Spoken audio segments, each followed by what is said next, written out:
Lelo yo sokota na pasi fana lengenda saraka nini mimi wana muke ye wana kama mtaya pasa like sabisu pasi na pasi nini no kana nda kwa mtute kasi batu wana pandengi bayini ngai mukama kumana ya mama kumana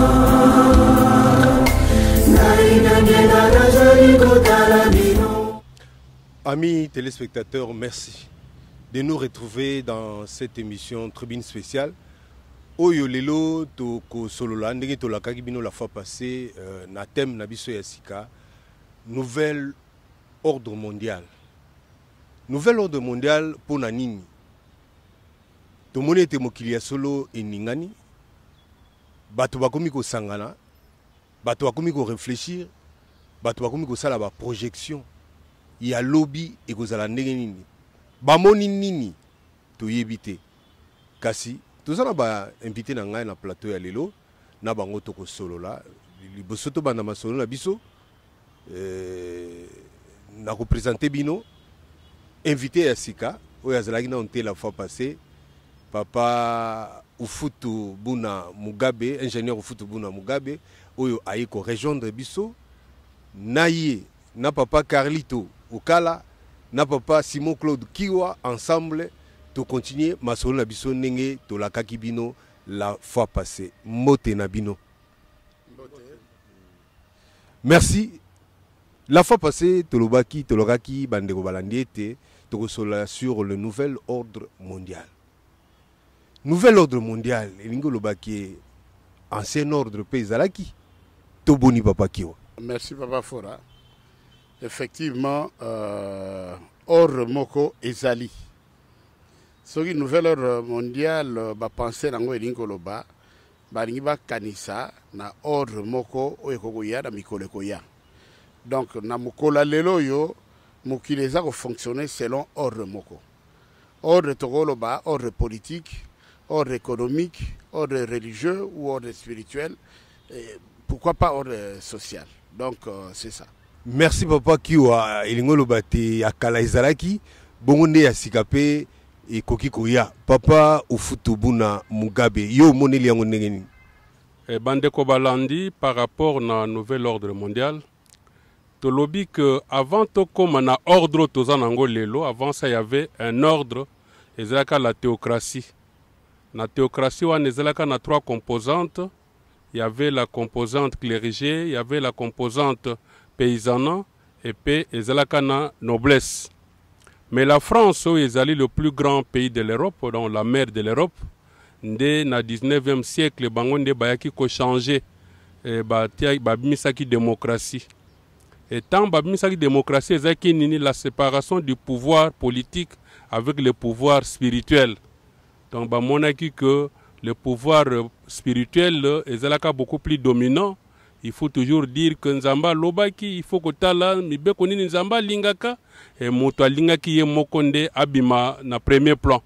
Nde France a kobimisa séparation en pouvoir politique na spirituel, yango babengi démocratie, alors que zali un pouvoir ou un régime politique qui est pratiquement démocentrique. Et Motalibosa contesta que c'était un certain Auguste Comte, un Français. C'était en 1826. Voilà du moins ce que l'on peut dire par rapport à l'ancien ordre Oyotozanango Lelo. C'est vraiment un ordre centré sur Satan, Otobengi démocratie ou un système démocentrique. Merci papa Ufutu, papa Carlito, Toza Boubeli la Motuna wana ya Bandeli. Oyo balobi ete il faut pas penser na nouvel ordre mondial. Yango na biso de tuni Motuna ya kalape ezalaki. Justement, ndenge bandeko balobi, yakala pe ezalaki. Yakala est marqué par insuffisance nango, sinon ba limite nango, yango esengi ke ordre mususu ebima. Surtout par rapport à avènement ya papa Simo Kimbangu. Oya ye ko bimisa culture ya bato, pono yebisa ke mutu nyoso deva tata Nzambe to zandenge moko. Or, ce n'était pas le cas. Il y avait une race qui se croyait être plus puissante par rapport à la race nyonso ya kati ya mokili et dominer toute la planète pratiquement. Donc ordre wana eza komona na mikolo ke na bolingo ya tata Nzambe et manifester ba insuffisance na yango ordre mususu oya sika ndenge Nzambe moko alakaki yango na ba mikolo to komi komona neti et komi koluka ebimisa mutu quelque part tenant compte ya ba déclaration ya bato ebele na ba profession yo papa Simon Kimbangu alakela biso.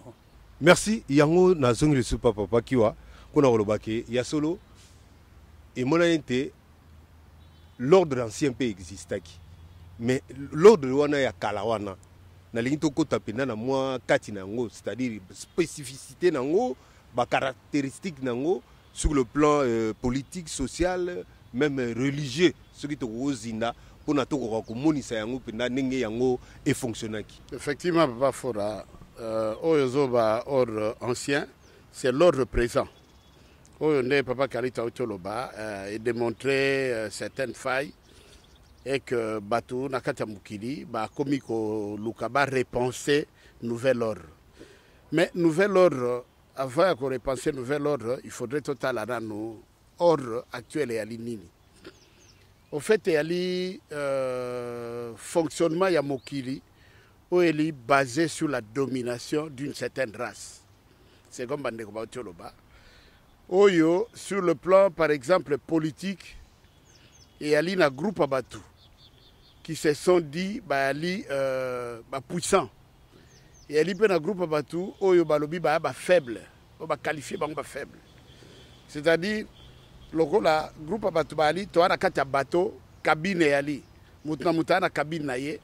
Si on est plus faible, on va choisir et si kanini a kende ko se loger. Soit à se loger dans la cabine 1, il y a France, à se loger dans la cabine 2, il y a États-Unis, il y a Belgique, ainsi de suite, il y a Angleterre, s'il faut le dire. C'est dans ce sens-là. Et bango na bango bateau yo bali na ba cabine wana, ba se sentir que ba solidaire. Soki lelo pe yo sakani na ye, a rejeter yo. Soki ke pas l'autre, soki pe ba yo kanaki, ba boya pe ko yamba. Donc d'où une certaine soumission. Na domination bango banango, ils se sont décidés que Mukili, il faut tambola selon dictat na bango, selon volonté na bango. Et bazui biso lokola naka to lo banaka ya Afrique, to bimi pratiquement lokola bilanga na bango. Oyo bakoko ya bakoko buka bakoko sala eloko balingi to aline loko akolobate. Et to moni na période de colonisation, tant colonisation et Koti et eu ampleur rango. Après, à un certain moment, le peuple commençait à se révolter, à se dire mais to ali baturoko la bamindele. Pourquoi pas to ko sope indépendance. Bakomi ko réclamer et to ke na mbango. Tant comme une période, par exemple, il y a Papa Simon Kimbangu, on a 4 espèces en Afrique centrale. Papa Simon Kimbangu a bimi. Papa Simon Kimbangu a talisi na motomoindo que, oui, motomoindo a salamipe na tata Nzambe oyo a kela mundele. Que possibilité à l'IP à s'affirmer politiquement le cola mundele. Et veille à conscience, comme il y a peuple africain, pour ne pas parler particulièrement peuple congolais, intellectuel à l'époque, mais qu'on revendiquait. Et tant qu'on revendiquait aussi pratiquement Congo-Brazza, Congo, Kinshasa, Angola, d'autres pays, Guinée, tant qu'on s'est révolté, l'homme blanc estimait que non, tout commis pratiquement vers la fin. Il y a une nabiso, il y a un système nabiso de domination, tous les gens qui colonisé. Oyo bali vraiment sont en prise nabiso. Que faudra-t-il faire? Topé ça va indépendance. Mais indépendance, nous devrons continuer à les diriger. Donc en réalité, il y a l'IKA forme indépendance, il y a façade quoi. Donc, tu vas jouer indépendance, mais tu vas indépendance. Puis aujourd'hui, par exemple, la Belgique, aujourd'hui la France, Bango Penza va obliger dans les pays qui sont colonisés, va imposer Bango, dans les corps qui ont la rente coloniale. C'est-à-dire, ils ont signé pacte, que dorénavant, na robando pesa yo mbongo chaque année pour na nengo coloniser kingai po na nengo ali koko na ngande balo baba noko na biso. Donc topesaka mbongo chaque année ndenge batata na biso bakendai ko discuter indépendance. C'est comme ça. D'ailleurs, il y a un journaliste français, j'oublie le nom, même je crois la fois prochaine on pourra en parler, qui a eu à dénoncer, tant à dénoncer ni la France-Afrique, à dénoncer ni la France-Afrique, aux 8 bilans à France-CFA. Et elle est toujours parmi les Rwanda. Donc, les pays africains ne peuvent pas aujourd'hui arriver à créer neti Brazzaville, Toki, Bénin, à créer monnaie na bangote. Même ceux qui créer monnaie na bango, il faut être toujours soutenu par la France. Et vous avez remarqué dernièrement, tant d'Africains ont créé monnaie na bango. On les a obligés par la France. La France voulait même faire partie intégrante à Ninouana. Donc c'est ça le système. Voilà, dans moi, c'est que je peux dire. L'État a une politique sur le plan économique. Et mais le sous-bassement, il y a l'État spirituel. Merci papa Papa aussi. Donc comme il y a des colonisations, déjà aussi plein de moyens pour Yoruba. Ancien ordre mondial est utilisé pour dominer Baïno. Papa journaliste Ndenge Lobby Papa Simon, je pense que dans la science sociale de Nalobeli Auguste Comte en français, en 1826, ça est beaucoup plus clair. Auguste Comte a lobby que la démocratie est un système politique qui se repose sur la laïcité de l'État. C'est-à-dire, il faut kubalaye. Ah, ba catholique, ba protestant, ba kimbangis. On dit tango comme un pouvoir makambo, il y a foi na eu ezalité. Donc c'est pour autant dire que quelque part va créer un autre Dieu, une autre source d'inspiration. Et source d'inspiration, wana, il y a des alliés na ba décideurs. Il n'y a que eux. S'ils vous disent que tout ezali un rosichristien qui doit être là, alors tu ne dois pas dire moi je suis kimbangis, je suis catholique. Foi na eu, il faut qu'on mette rango de côté. Et comment on appelle, après Auguste Comte, comment on a que non, c'est une minorité qui domine Batou. Et disent que la démocratie, c'est le pouvoir du peuple par le peuple pour le peuple. Or, la démocratie apparaît à ce jour, donc une classe politique ou une fine minorité de gens qui se servent de richesses du pays et qui se disent que non, voilà, le pays est indépendant et il se repose sur la laïcité. Et comment on a maintenant dans cette histoire la forme de la colonisation, ils ont fabriqué des dirigeants, et ces dirigeants-là, qu'ils soient compétents ou pas, mais les dirigeants doivent se maintenir au pouvoir. Et le maintien au pouvoir se fait généralement par la corruption ou par l'usage de l'armée, par la force. Les gens s'opposent.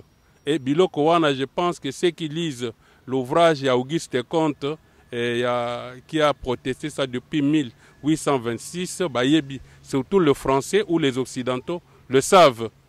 Et la colonisation d'Engeyo Lobby, si la colonisation était bonne, Papa Simon Kimbangu ne serait pas venu immédiatement après qu'on entre dans la phase de colonisation. Vous vous rendrez compte que Nzambé, ça c'est Esaïe qui avait vu ça. Le prophète Esaïe a vécu même avant Jésus-Christ. Mais le prophète Esaïe avait déjà vu un monde. Le nouveau monde Tokolobela Lelo, au Batbakomi Kobanga, Esaïe l'avait vu, et puis Abimisango na livre naye, Esaïe 19. Esaïe 19 a trouvé qu'au cœur de l'Égypte, au centre de l'Égypte, Nde Nzambe aye na mapata. Donc, qui dit cœur de l'Égypte ou centre de l'Égypte, ça signifie l'intersection, il y a méridien de Greenwich, parallèle au Bengue Équateur, c'est le centre du monde. Il n'y a pas deux pays qui sont situés dans le cœur du monde, dans le centre du monde, c'est la RDC. Et que quand eux ont vu comme ça, tant que la grande étoile, au Tolobi, la grande étoile d'Afrique, il y a 1200, les gens avaient vu que l'Emboa Nezokoya, c'est pour matérialiser ce qu'Esaïe avait vu. Et la preuve, tu sais comment l'Afrique a été partagée comme un pain. De 1884 à 1885, tant que va se retrouver en Allemagne, en Berlin, et qu'on a la conférence de Berlin, Bakaboli. Mais tant que bandit colonisation, avec les méfaits qu'il y avait, le ciel avait trouvé qu'il était urgent, que déjà en 1885, tant que bandit, et en 1887, Papa Simon Kimbangu par le secteur Timansi. Oui, lobby Ntimayansi. Ntimansi signifie le cœur du pays. Et c'est comme ça que Papa Simon Kimbangu prendra cher. Et tant que la bonne lecture à Papa Simon Kimbangu, comme on a que bateau, avant même qu'on arrive, les catholiques et les protestants, s'est planté. Moussous Bazali, Ngombe Matadi, comme on a Ngombe Lutete, deux grandes missions importantes, donc, na rayon inférieur. Parce que Ngombe Lutete, Ngombe Matadi, c'est vraiment, c'est un point. Et voilà du moins comment les gens avaient su, comment surveiller cette grande étoile d'Afrique dont Papa Simon Kimbangu. C'est que la colonisation a des méfaits. La colonisation a anéanti l'homme. La colonisation a amené un dictat. La colonisation était préparée par une éducation. Et l'éducation qui s'appuyait sur l'évangélisation. On a fait voir que Mutumundu c'était le noir. On est arrivé même dans l'église, au fond de l'église, quand on dit Saint-Maker ou Santo Makengo, c'est un noir. C'est-à-dire on voulait faire voir qu'on ne peut pas avoir un ange, qu'on ne peut pas voir un saint qui sent noir. Ça, c'est la colonisation qui nous a amené cette histoire avec un soubassement spirituel qui s'est formé par rapport au christianisme, qui n'est pas le vrai christianisme, mais un christianisme qui a été monté de toutes pièces à partir de l'Europe. Voilà du moins ce que l'on pourrait dire. Merci Papa Ofuto. Papa Carlito, sur le plan religieux, Poba Vandissa, ancien ordre mondial, la religion joue un rôle makasi. Il y a religion où il y a mabé, il y a passi, où il y a salaki, pour s'imposer, pour imposer ancien ordre mondial. La religion a un impact makasi. Tant que la religion s'est installée na colonisé, babandaki mingi na éducation. Ba église, ba école minene fongwami. Pour une certaine mission, et même de yo kaka, tant que bazo otinda ba yebisa bango, boko kende ko enseigner bango nzambe te po ba yebi nzambe na bango. Ba benga ka nzambe ampungu, vidi mukulu et ainsi de suite. D'accord? Binobo lakisa bango pour na ko hériter le royaume de Dieu, qu'est-ce qu'il faut faire? Comment il faut vous comporter? D'accord? Neti batumoko baza ko tia ye bande à noir na miso pour amonate liboso place za okende. Et religion tilelo oyo, quand on voit la multiplicité avec l'église et tondi na kati mboko yo, mingi ba okotaka ndengwana. Au moins na batu a créé église na ye lobby branchement na poto. C'est-à-dire que ba source à financement na bango ezaka uta na poto pour kozipa mutu miso. Aye bakaka ke bon pour hériter, il faut que sambela. Il faut pas travailler.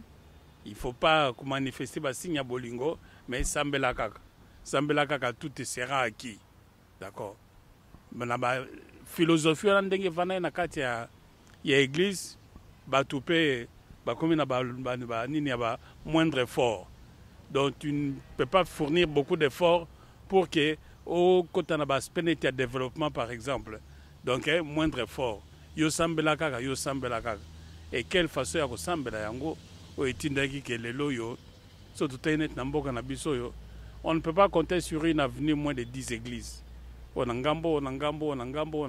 10 églises.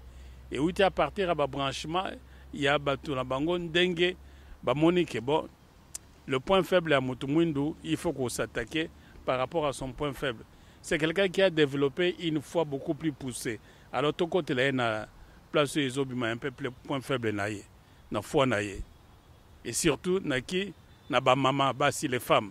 Pour les femmes, ceux qui ont dit Mélinzambé, en tout cas, il ne faut pas lui amener à autre chose.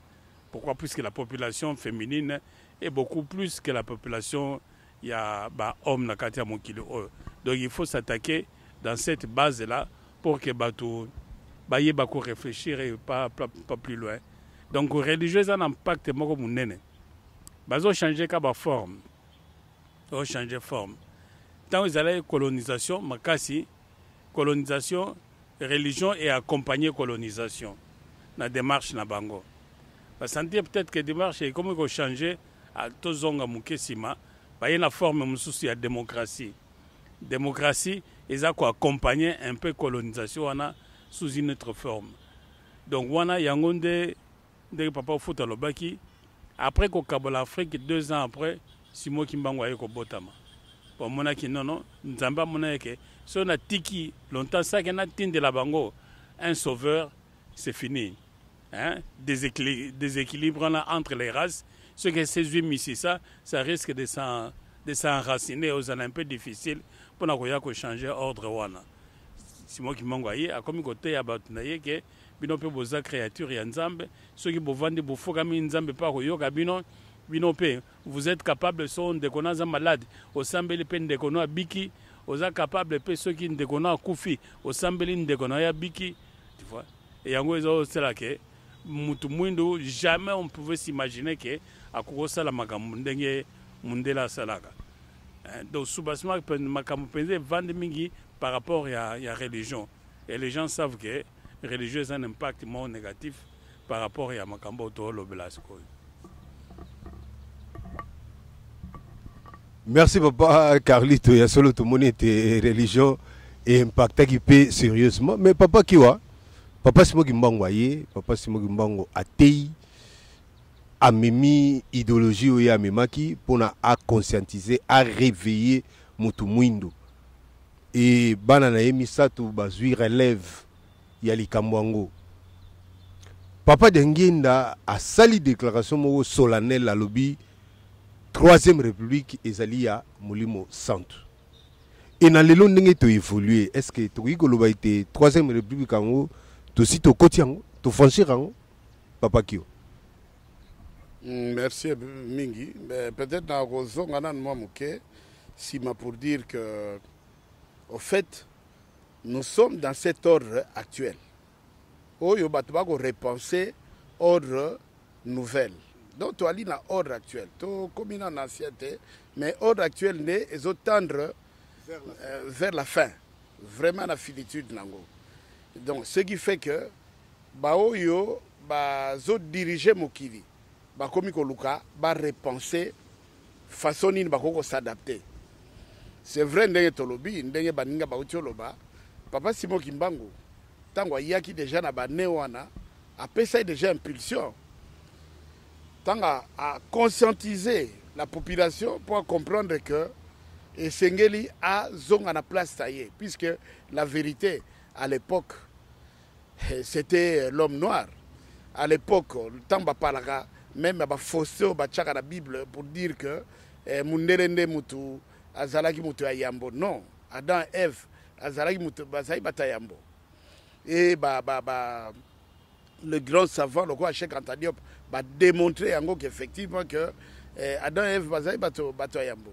Certains chercheurs ont démontré, c'est comme dernièrement il y a même un juif là qui explique que le peuple Israël à l'époque c'était des noirs spirituels et banagi ko sala be fait dango muke mutu mwindo akomi ko descendre aux enfers mais tata Nzambe atali na mawana ye ndenga tina nkolo Yesu alobi atina pe papa Simon Kimbangu aye papa Simon Kimbangu aye na kata mokili aye po apesa biso message oyo ya bolingo message oyo ya émancipation message oyo akotia mutu mwindu na même pied d'égalité na message na ndenga lobaki mundela kokoma mutu mwindu akokoma mundele donc to récupérer ni na biso ran na biso à leadership. Donc parmi les messages naïe, la grande ligne idéologie qui manguiste ou même s'il faut le dire sur le plan religieux, la doctrine qui manguiste et voudrait dire qu'il faut réhabiliter l'homme noir à Zonga Nesikanae. Donc c'est un plan divin. Or, le plan naïe wana, oya Tata Nzambe posane anini, afandisa qui bokonzinaye Katia Mukili. Katia Mukili pourquoi? Puisque lorsque le diable est descendu sur la terre, le diable a dit ah bon, ce qui y a tiga likolo, nankolo yesu, namulimu santo qui voulait me faire voir, puisque le diable n'a pas eu le temps de voir même le Saint-Esprit. Comme il s'est entêté, on l'a fait descendre. À Kiti, à Alobi, bino likolo, nganase. À la fin ici, ordre naye. C'est-à-dire la fin ici, loi naye.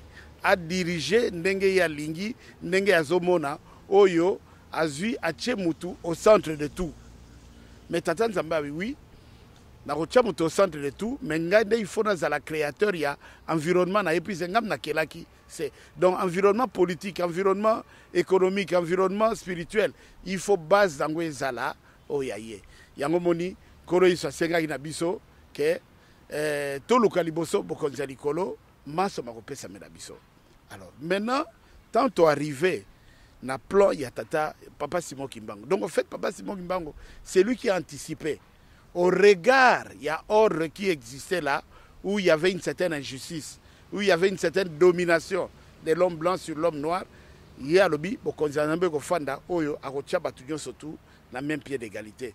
Race nyonso esalami na Tanzambe kozala na ndenge même muto mwindu lokola za na prééminence na ye akozwa valeur na ye ndenge elongo bani. Papa Simon Kimbangu a déclaré yango. Mais tant a déclaré yango, maintenant je reviens.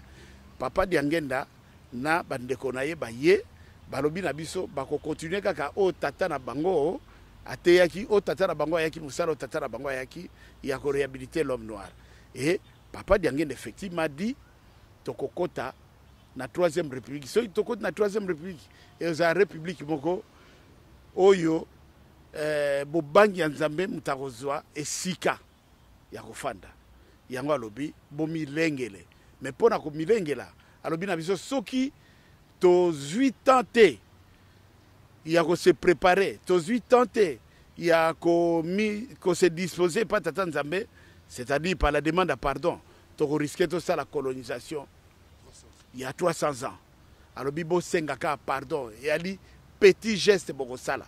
Donc en fait papa Diangenda à travers papa Simon Kimbangu Ndetoloba anticipa ki na ye nouvel ordre na ye o ordre to bengi atata Nzambe po efanda mais ndenge tolobi mukili ali na zabolo na tata Nzambe hein bali na même scène le diable s'est dit à travers occultistes s'est dit non nous devrons anticiper biso il faut to barrer route na ordre o ya tata Nzambe ni ko fanda biso to faniso ya biso bokonzi.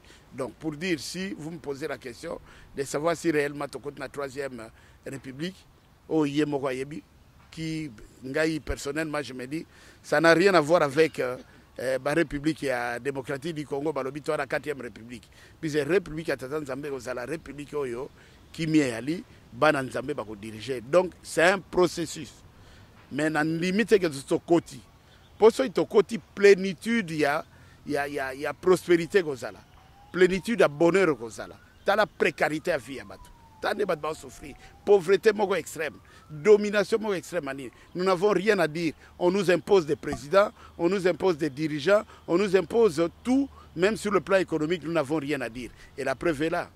Même lorsqu'on doit chercher à nous imposer même un vaccin par exemple. Donc nous n'avons rien à dire, les Africains n'ont rien à dire, mais en fait, le processus était déjà lancé puisque nous avions demandé pardon. Le roi te demandait pardon, tolingate, tozo kende vers nouvel ordre oya tata Nzambe. Quand bien même, le diable a préparé aussi nouvel ordre. Merci papa Kiwa, papa Ufutu. Bilembo nini olakisa biso ke ya solo penda to koti na 3e république. Bilembo oyo toko simba le plus important nano to botamite ba mindele baye na Bible ba lobi mutu mwinda ko tanga Bible te. C'est autant dire que bilembo eza na kati ya Bible. En lieu place ya Bible mutu mwinda za ko tanga ba misel.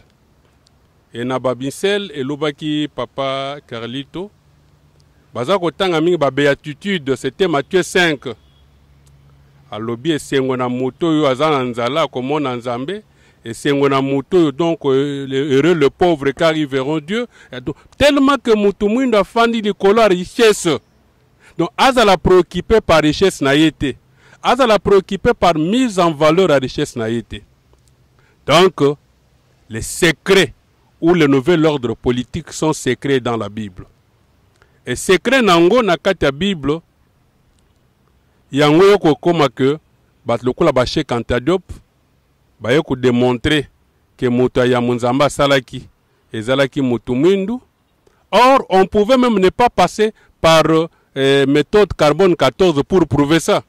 On pouvait simplement prendre la Bible totangi na Job 40 verset 10 à 15 na ba version à Kala, mais ba version à Sika ezali à partir ya verset 15 à 19 na Job 40. Na ba version à Kala bazoko lobe hippopotame ezali première œuvre de Dieu, le chef d'œuvre de Dieu, parce que nyama basala kaye na 5e jour mutu na 6e jour, c'est que là où on peut trouver mutu basala ki élément basala na 5e jour, c'est là où on devrait aussi trouver mutu basala ki na 6e jour. Or, si l'hippopotame est le chef d'œuvre de Dieu, ba français ba bosana na bango na yibite so basala ki na ndoto, na dictionnaire na bango baloba que hippopotame ezali mammifère amphibie qui ne vit que dans le fleuve africain. C'est-à-dire, qui dit moins que du fait que hippopotame est dans le fleuve africain, or et salamaki na 5e jour, et qu'Adam a Adam a salamaki na 6e jour, c'est que le premier être dont Adam est un Africain. Donc, batwa monnaie que ce qui battait Bible à la disposition de l'homme noir a découvert Makambe Belé. Et les moumoussous les plus récents, peut-être les gens ne font pas attention. Nous sommes un certain 6 décembre 2017. Qui n'a pas vécu que le 6 décembre 2017, ambassade des États-Unis et Lungwe na Tel Aviv et Kéyi na Jérusalem? Mais c'est dans la Bible, non? Mais avec fausseté. C'est Esaïe qui avait vu ça. Esaïe, dans chapitre 2, a commis 2 phases. De 1 à 5, a faire voir la gloire à Jérusalem. Banda 6, verset 22, a faire voir les jugements des idolâtres naba orgueilleux. Et c'est comme ça que Tango, les sénateurs américains vont comprendre par exemple que non. Comme la loi, oyo kodije mokili faut na Jérusalem. Qui m'a foutu na Jérusalem, tous la bataille liboso biso ba américain oyo tolongoli ambassade na biso na Tel Aviv et que na Jérusalem. Mais qu'est-ce qu'ils ont ignoré là-dessus? Ba bossani que na Amos 3 1 à 2, ba lobby que donc ba juif, le fait qu'ils avaient déconsidéré Dieu, Nzambe a longola ki bango na place il y a peuple de Dieu. Et Christ a écoselango. Christ a lobby na Matthieu 21 43 que le royaume de Dieu vous sera enlevé et il sera donné à notre peuple. Donc par rapport à Esaïe 2 to lobby wana o etindi ba américain ba longola ka ambassade na Tel Aviv et kende na Jérusalem. Mais au komona que Ézéchiel a monaka la vraie Jérusalem. Ézéchiel 47 nous montre la vraie Jérusalem ezawap. Ézéchiel a moni que vraie Jérusalem a moni ndako nzambe munene likolo ngomba. Et ndako nzambe ezokotala côté moyo bimaka. Ceux qui obimi libanda oke pembe na loboko à droite na milieu ya ndako wana okomona porte. Obandi ko kitangumba ya lobi 1000 coudées. Une coudée eza ba mesure, une coudée c'est 45 cm, ça varie de 45 à 52 cm. 1000 coudées c'est 450 à 520 mètres. Alobi seko komi na 1000 coudées okomona mai moko na se. Mai wana nde pambama. Et mai wana mabeleza wana pambama na banzete za wana ezali kisi. Et ça se nana monaki yango ezalaka Ézéchiel. Par contre nana ekomona lisusu ba mystère wana c'était Jean. Jean tokomona que Jean vision à Jean Apocalypse ezali ya 95 ya héros ya biso. Jean ekomona so tozui na Apocalypse 21 15 à 16 bako lakisa biso Yerusalem asika, la nouvelle Jérusalem. Ce n'est pas un point. Donc c'est un espace. Et ça espace ils ont mesuré 2200 mètres sur 2200 mètres. En superficie c'est 4 840 000 km². Et comme on a qu'à l'heure qu'il est sur le Tokei, Ézéchiel a monaki maiwana ya monaki. Ce qu'on landiango et ce qui est côté na nzadi ya mungwa tona la mer babumaka bambisa minene. Moi je pense que l'Europe, parce qu'il ne faut jamais qu'on parler de l'Amérique et de l'Océanie, elles ne sont pas en course. La course ne concerne que les 3 enfants de Noé, Sem, Cam et Japheth. Ça c'est Genèse 10 qui nous présente Batouana ba territoire na bango. Comme on a dit moins que Sem, Oyo qui est le père de l'Afrique, ne comme on a qu'en Afrique et si quand comme on a ce qu'on a en Kamba. Ndako nzamba monene zoko tala côté moye bimaka.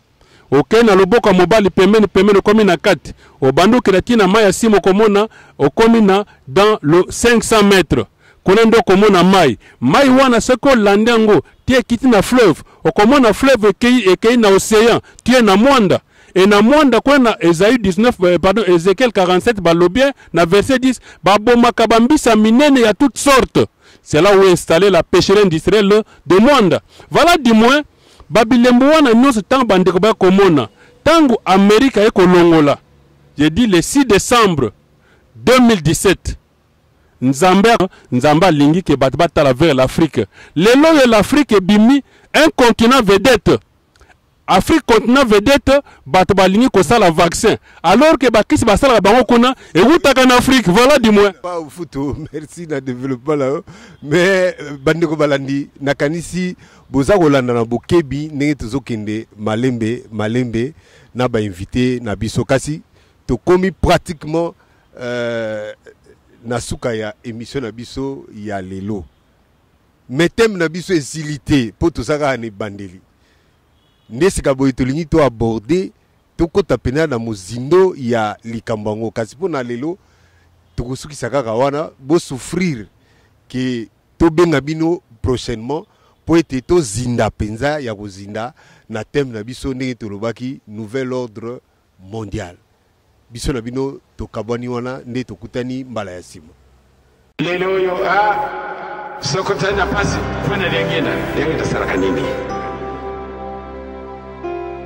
Mimi wana muke ye wana kama mtaya pesa like service pasi na pasi nini? Na kana nda kwa mtute.